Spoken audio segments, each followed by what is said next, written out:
नमस्कार साथियों, स्वागत है आप सभी का हमारे यूट्यूब चैनल में। आज की वीडियो में हम बात करने वाले हैं विषयवार कालांश विभाजन क्या है, किस विषय के शिक्षक के लिए कितने कालांश लेने आवश्यक है पर वीक में। कक्षा 1 से 12 तक का जो विस्तृत जानकारी है कालांश के बारे में वो हम आपको इस वीडियो में देने वाले हैं। साथ ही हम आपको बताएंगे कि कालांश विभाजन किस प्रकार से किया जाए जिससे कि जो टाइम टेबल है वो सही तरीके से सेट हो। तो एक पीडीएफ है हमारे पास जिसमें ये सारा का सारा विवरण दिया गया है। ये पीडीएफ हमने अपने टेलीग्राम चैनल में उपलब्ध करवा दी है, चाहे तो आप टेलीग्राम चैनल ज्वाइन करके वहाँ से उसको देख सकते हैं। जैसा कि आप देख पा रहे हैं स्क्रीन पे विषयवार कालांश व्यवस्था यहाँ बताई गई है। कक्षा 1 से लेकर 5 तक का विषयवार कालांश भार यहाँ बताया गया है।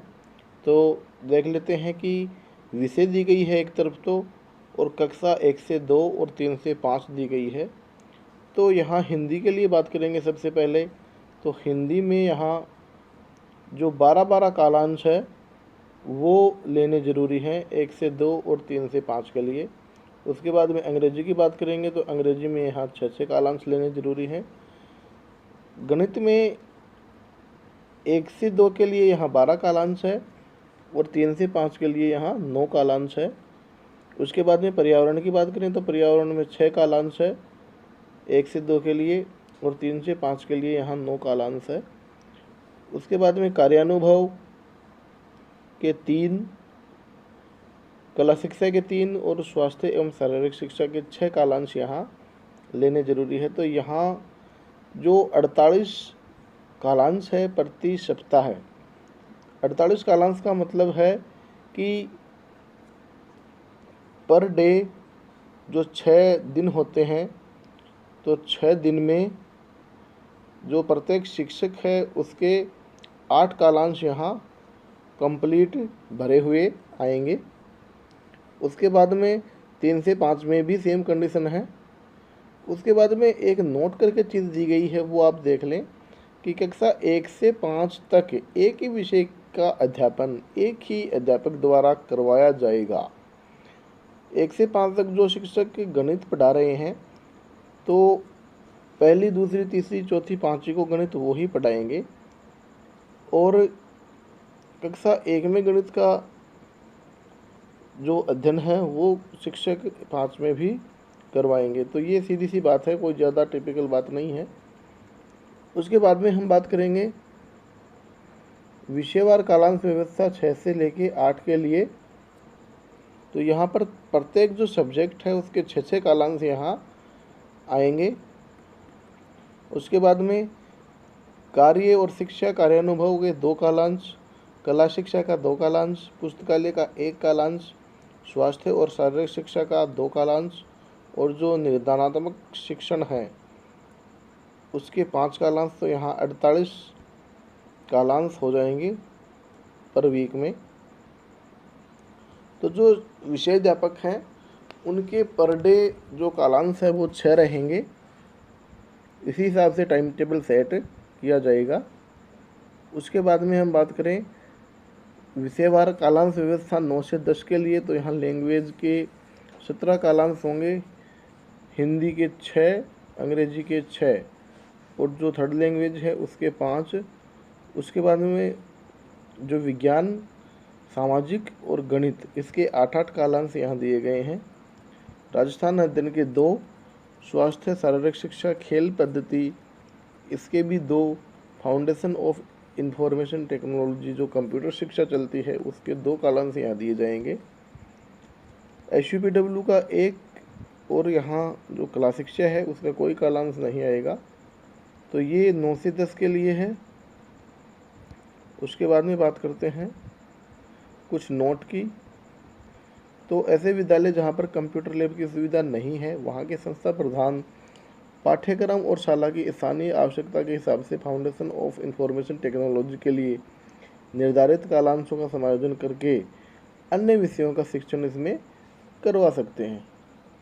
उसके बाद में यदि किसी विद्यालय की कक्षा 9 से 10 में तृतीय भाषा के स्वीकृत विषयों में से कोई विषय उस विद्यालय में नहीं पढ़ाया जा रहा है और विद्यार्थी उस विषय को अध्ययन और परीक्षा हेतु लेना चाहता है तो उस विद्यार्थी को उस तृतीय भाषा में स्व अध्ययन की अनुमति बोर्ड के नियमों के हिसाब से जो शाला प्रधान है उसके द्वारा यहाँ दी जाएगी। उसके बाद में बात करते हैं कक्षा 11 के लिए। तो कक्षा 11 के लिए यहाँ हिंदी और इंग्लिश के जो लैंग्वेज है वो 6 कालांश होंगे प्रति सप्ताह है। रसायन अध्ययन जीवन कौशल के 3-3 और जो ऐच्छिक विषय हैं इसके 30 कालांश यहाँ हो गए प्रथम द्वितीय और तृतीय को मिलाकर। तो ये सारी की सारी व्यवस्था है जहाँ पर चित्रकला, संगीत और गृह विज्ञान में से अधिकतम 2 विषय विद्यार्थी द्वारा लिए जा सकते हैं। कंप्यूटर विज्ञान, इन्फॉर्मेटिक्स, प्रैक्टिस, मल्टीमीडिया एवं वेब टेक्नोलॉजी तथा गणित विषय का जो पाठ्यक्रम है वो वाणिज्य और विज्ञान में के जो विद्यार्थी हैं उनके लिए सेम है। तो पूर्व में प्रचलित जो आर्थिक और वित्तीय अध्ययन के स्थान पर अर्थशास्त्र का पाठ्यक्रम वाणिज्य के अंदर यहाँ आएगा। उसके बाद में ये और नोट है विद्यार्थियों के लिए कि जो वाणिज्य विषय है इसमें लेखाशास्त्र व व्यवसाय अध्ययन के साथ अर्थशास्त्र, कंप्यूटर विज्ञान, इन्फॉर्मेटिक्स, प्रैक्टिस, मल्टीमीडिया ये जो विषय दे रखे हैं इनमें से किसी एक विषय का चयन यहाँ किया जा सकता है।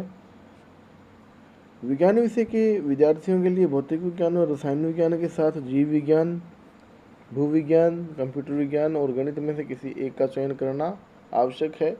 जैसा कि जो रूल्स चलते आए हैं उसके अकॉर्डिंग कृषि विज्ञान के विद्यार्थियों के लिए जीवन विज्ञान, रसायन विज्ञान, गणित, कंप्यूटर पाठ्यक्रम जो विषय विज्ञान है उसके रूप में समान होगा।